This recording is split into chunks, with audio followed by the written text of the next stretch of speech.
All right, so now we're going to look at dealing with the high pummel.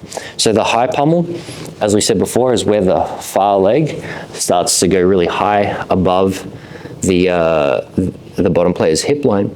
And what happens here is the ideal scenario is for this foot to go towards the far shoulder. Okay, and the purpose here is once the foot connects to the shoulder, it can realistically connect to either of the shoulders. It's just best case scenario is going to be on the far shoulder. Once the bottom player makes this connection, they try and cut this angle here.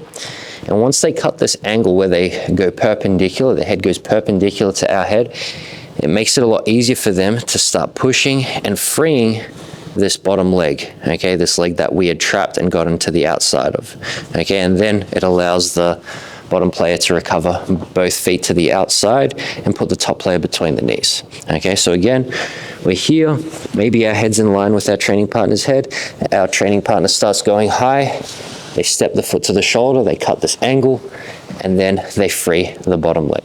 All right, so again, most annoying thing to deal with as a top player is the high pummel, especially if it's done correctly.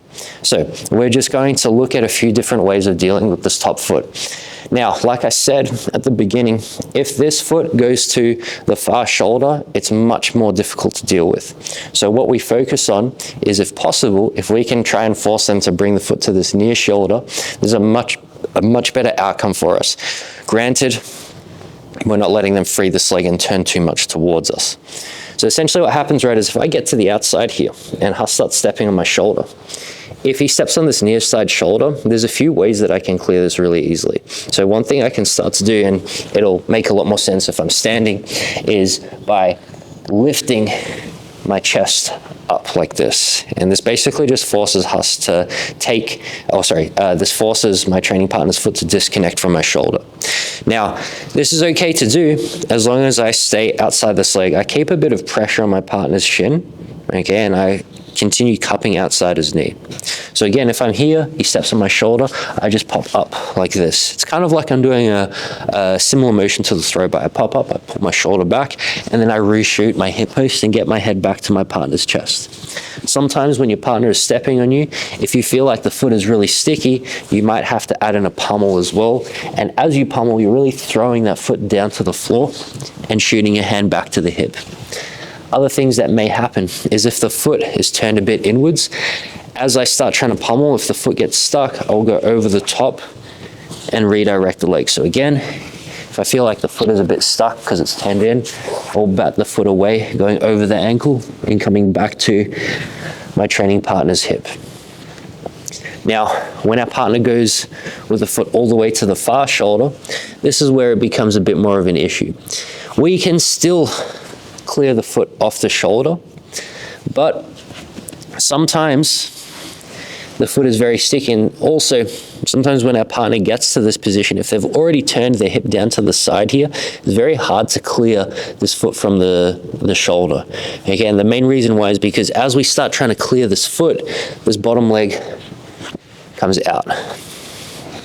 So what we're going to look at is we're just going to focus on our head positioning, and we're going to use our head to clear our training partner's foot.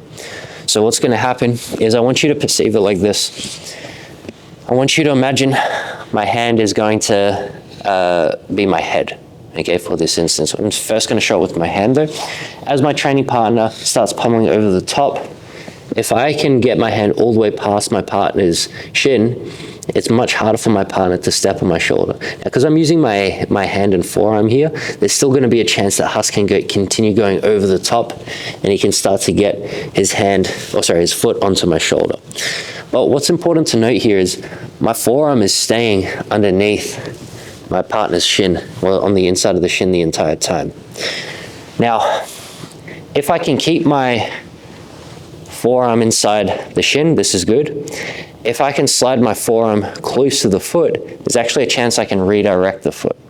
Now, if we go again and bring that foot over, if my hand is at the knee, it's much harder for me to move my partner's foot, okay? Because this force is not acting at my partner's knee necessarily or his foot, it's also acting at his hip, okay? And his hip versus my forearm, his hip always wins. So what you want to think of is you want to go close to the the foot, okay, end of the shin. As we start going close to the end of the shin, close to the foot here, okay, end of the lever, it's going to be a lot easier for us to clear the foot. But again, it's much harder to do this with our hand and our arm. What we're going to do instead is we're going to use our head.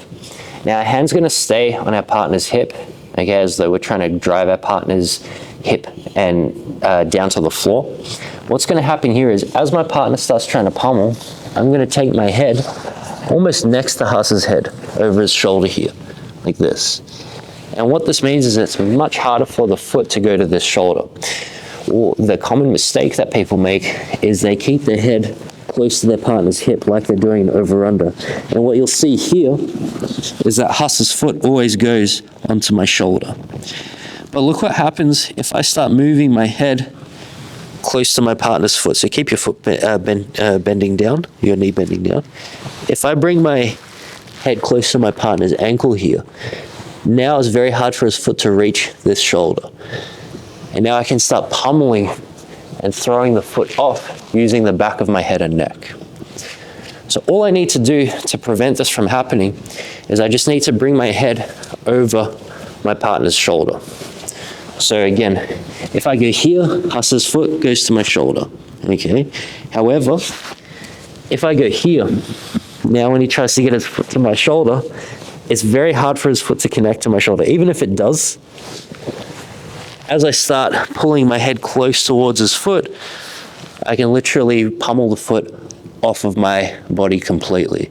And now his foot is pointing down to the floor. It's really easy for my head to go back to my partner's chest. So whenever we get outside the legs, we make that hip post, we follow our partner's leg with our head and neck, and we catch it on the back of our neck. Don't try and shoot your head to your hand, okay? Make sure your head is tracking towards your partner's shoulder. Now you can re-pummel the foot off completely. Now, what usually happens when you do this, because I'm taking my head really far away here, I create a big opening for Huss to step on this near shoulder. This is perfect for me. Like we covered before, it's much easier for us to clear the foot here. Now I just turn towards his hip, I lift my shoulder up, I take my hand off and connect it to his ankle as I point his foot down to the floor. And then I go back to the hip. So his foot comes back again.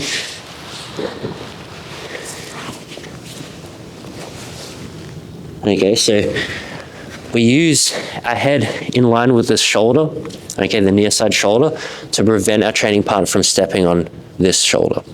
Again, if our partner happens to get the foot onto the shoulder here, we can, if we do this quick enough, we still have a bit of time to take our head under our partner's ankle and clear the foot off. Okay, this is going to be probably our first line of defense against the high pummel.